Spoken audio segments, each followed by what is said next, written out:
here's a gun disarm that's useful when somebody's holding the gun, pointing it towards the upper part of your body, your face, or anywhere from about here up.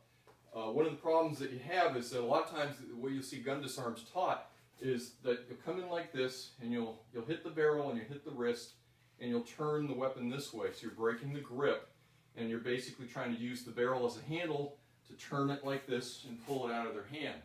That's great. Mechanically it works. The problem with this technique is that if I get my hands up like this, first thing is I don't want them back here because I'm trying to reach for the weapon. And as soon as I start to move like this, I'm trying to beat his reaction time, the time it's going to take for him to recognize that he wants to pull the trigger.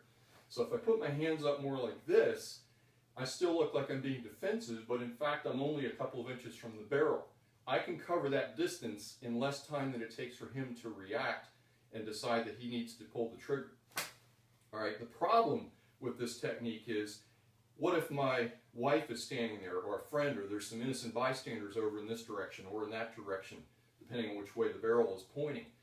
It's going to go off almost certainly, and someone's going to get hit, especially if you're on a train, a bus, a plane where you've got rows of passengers and we happen to be standing in the aisle.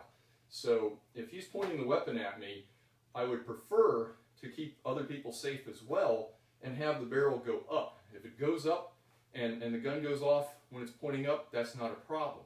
So if he's pointing the weapon at me and I've got my hands like, hey, no, easy man, like that, then the barrel is going to go up quickly. If it goes off, it's going to go up that way, may even go off at this point where it's pointing towards him. Now I can just put my hand on it because it's all open and exposed, ready for me to put my hand on the weapon, and I can slide back to create some distance.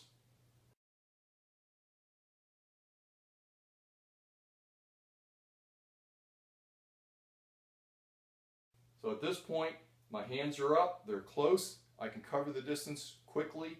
It's still risky, but if you've decided that you need to disarm the person based on what you think his motives are, like this might be your last shot, then you're close enough to do it, and you quickly explode to pull it down. Now if there's some resistance, and I go and I cover that distance, I can push in and use my body and tuck it against my arms to push against and break this grip until finally my whole body is going against his hand. I break the weapon loose, and then I can step back into a firing position. Don't know if this weapon's even loaded or if it's real or if it's going to malfunction, but at least I have control of it.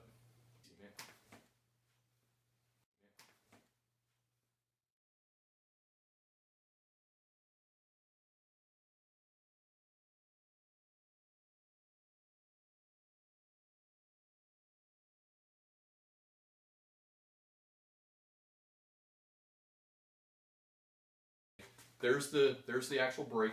Let's do the whole technique where I take it away.